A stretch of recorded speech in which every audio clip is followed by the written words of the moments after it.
கீழடி பொருணை அருங்காட்சியகங்களை பிரதமர் நரேந்திர மோடி, நிதி அமைச்சர் நிர்மலா சீதாராமன் நேரில் வந்து பார்த்தால்தான் தமிழக நாகரிகத்தின் தொன்மை குறித்து தெரியும் என கூறியுள்ள முதலமைச்சர் மு.க.ஸ்டாலின், விபிஜி ராம்ஜி திட்டத்தை மக்கள் ஆற்றலுடன் மாற்றுவோம் என தெரிவித்துள்ளார்.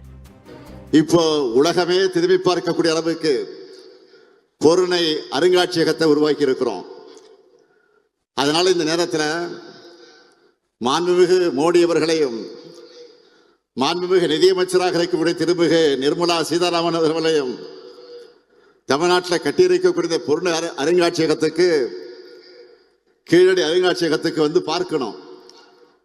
இந்த கூட்டத்தின் மூலமாக, இந்த விழாவின் மூலமாக நான் அன்போடு அவர்கள் அழைக்கிறேன்.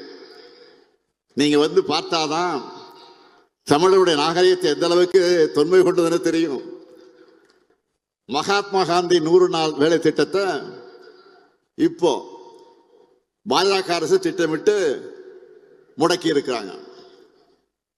மகாத்மா காந்தியோட பெயரையே நீக்கி பெரும்பாலான இந்திய மக்களுக்கு புரியாத இந்தி பேரை வேற வச்சிருக்கிறாங்க. ஆனா இதை பத்தி மூச்சு விட கூட விட முடியாமல் இருக்கிறார். யாரு? போலி விவசாயி பழனிசாமி. உண்மையான விவசாயியும் நான் தான் விவசாயி சொல்றாரு. நானும் கேடிதான், நானும் திருடன் தான் சொல்லி சொல்ற மாதிரி நானும் விவசாயி தான் சொல்லிக்கிட்டே இருக்கிறதா இது வரைக்கும் வாய்த்திருக்கல.